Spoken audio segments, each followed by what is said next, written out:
Keith, you're up first, and you're not loving the Denver Broncos this week. You got Russell Wilson on your sit list. You got Melvin Gordon on your sit list.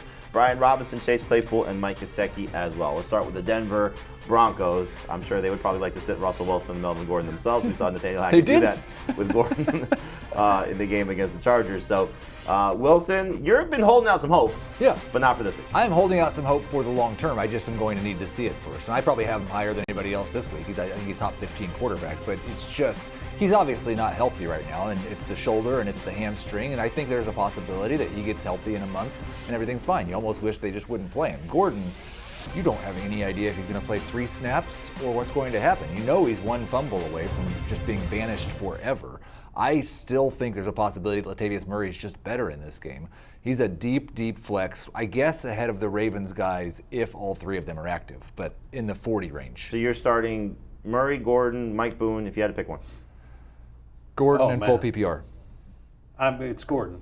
I'd go Murray just because I think the minute Gordon does something they don't like. It could be. That's what happened last week. Yeah, so I would personally try to avoid Melvin Gordon at all costs, even though he's the starter. All right, let's talk about Brian Robinson. So I like him as a borderline flex. Depending on the format, number 2 running back in non-PPR. You're hands off altogether, or is it just a PPR thing? I'm pretty much hands off altogether. Like he's maybe a flex in non-PPR, but I look back to how the first 2 games went, and I know he had 17 carries for 60 yards against the Bears, but he had 25 to 30 of those yards after the muffed punt. One of them came in on a 16-yard run on the final drive of the game that he never would have had because they were playing from behind, and he only had 10 carries early in the fourth quarter. I think there's a real risk that he gives you 30 or 40 yards if they fall behind in this game, and I kind of think they're going to be behind in this game. It certainly could happen. Obviously, this is not a very good Commanders team, and they're on their backup quarterback. I do think, though, that the formula to beat the Packers is to run on them with a physical running back. We've seen that now. They've given up 4 touchdowns to running backs in the last 3 games.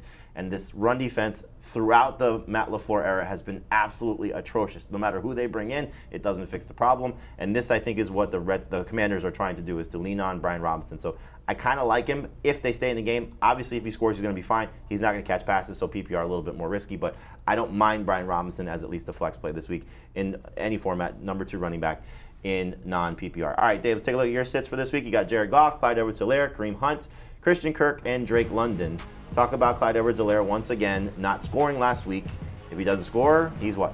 He's not somebody you want to have in your lineup and someone you'd prefer to have on your bench, or better yet, someone you trade to somebody else before he continues to have more games where he doesn't score. Right, his value isn't as good as it was. Jimmy, he's played under 50% of the snaps in 5 of 6 games. He's played 20 fewer red zone snaps than Jerick McKinnon has this year. And the Niners, that's who he's playing this week, they've held running backs to the 2nd lowest rushing average, 3.1 yards per carry. They allow the fewest fantasy points per game to running backs. They've let up 12 or more PPR points. That's it, just 12 to 2 running backs. Christian McCaffrey and the legendary Melvin Gordon. I don't know how the Melvin Gordon happened. I can understand how McCaffrey happened. I don't think Clyde Edwards-Helaire is a very safe start. The only thing that I keep coming back to is why they stopped throwing the ball. I know McKinnon is probably more suited for that, but it was working for them earlier this season, getting him involved in the passing game, and they've gone away from it. Well, Patrick Mahomes apologized before the season because it was never going to be the same wide receiver. Right. I just don't know on a week-to-week basis that we're going to be able to say this is what they're like. Nobody thought he'd run 19 times against Tampa Bay.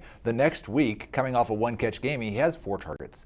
Then he has 0. I think it's going to be a feel thing in game. He's so similar to the other guy on your list, Kareem Hunt. They're both averaging exactly 12.5 touches per game. If they score, they'll be fine. If they don't, they won't. All right, I think that kind of sums up Kareem Hunt. I want to talk about Christian Kirk, though. So Kirk's been a solid fantasy option to start the season, but now has fallen off the last couple of weeks, and you don't expect him to bounce back this week against the Giants. I don't. I think when the matchups get easier a little bit later in the year, we will see him bounce back. He still looks good. If you watch him play, he's moving quickly. He's got great agility. But since a 3-drop game against the Eagles, he's seen just 8 targets in 2 games. He's converted into a 5-catch, 35-yard, 1-touchdown stat line. Again, that's over 2 games, not 1 game. The Giants give up the 2nd lowest catch rate to wide receivers, 54%. When we see that target share rebound, that's when you'll know Christian Kirk is more than just a PPR flex. Yep, hopefully things start to turn around for him, and that lends itself to, we transition to my sits with Trevor Lawrence and James Robinson, 2 other Jaguars. Basically, it's like, okay, Travis Etienne's okay, Evan Ingram's okay. I want to stay away from some of these other guys, though. Montgomery makes me very concerned this week against Patriots. We'll talk about him. Jerry Jeudy, I'm just basically out on the Broncos not named Cortland Sutton at this point. and I would try to avoid T.J. Hockenson as well. Let's talk about the situation here with David Montgomery, because it's one of the more brutal matchups that we have for any player this week, taking on a Patriots run defense that has yet to allow a touchdown to a running back.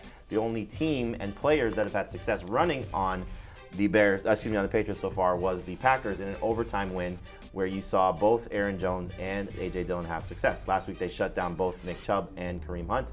Dave, why are you still encouraged by David Montgomery? I think he's their best running back in the passing game. Call me crazy. I think they're going to be playing from behind against the Patriots, and that means that there will be some targets and some catches for David Montgomery. The Patriots struggle with pass catching running backs. 9.6 yards per catch. That's third worst on the season. And 8.36 yards after catch per reception to running backs. There's going to be an opportunity there for him to maybe come through with 10 PPR points just on his receiving skills alone, which means he might be able to get you to like 14 PPR points because he's not going to do bupkis in the run game. Yeah, I can't buy it based on how this team is defending the run. You saw what they did to Nick Chubb and Kareem Hunt last week. 70 total yards. That's a pretty good argument against Nick Montgomery. Chubb. And so, he's clearly a better running back, better talent, better team than David Montgomery's on right now. And T.J. Hockenson, he had one great game. It was no Amon-Ra St. Brown, Josh Reynolds was there, but no Amon-Ra St. Brown, no DJ Chark. What we've seen from them when healthy, it's tough to trust T.J. Hockenson. And this matchup is not exactly easy, taking on a Cowboys team that has yet to allow a touchdown to an opposing tight end. So I would try and stay away from T.J. Hockenson, as difficult as that sounds. I like Hunter Henry better. I like Taysom Hill better. I like even Hayden Hurst better than T.J. Hockenson this week. And I might even take a flyer on Juwan Johnson this night's game. I just don't think T.J. Hockenson is worth it. Again, only one great game, 2 games where he scored touchdowns this season, and this Cowboys defense very good against opposing tight ends.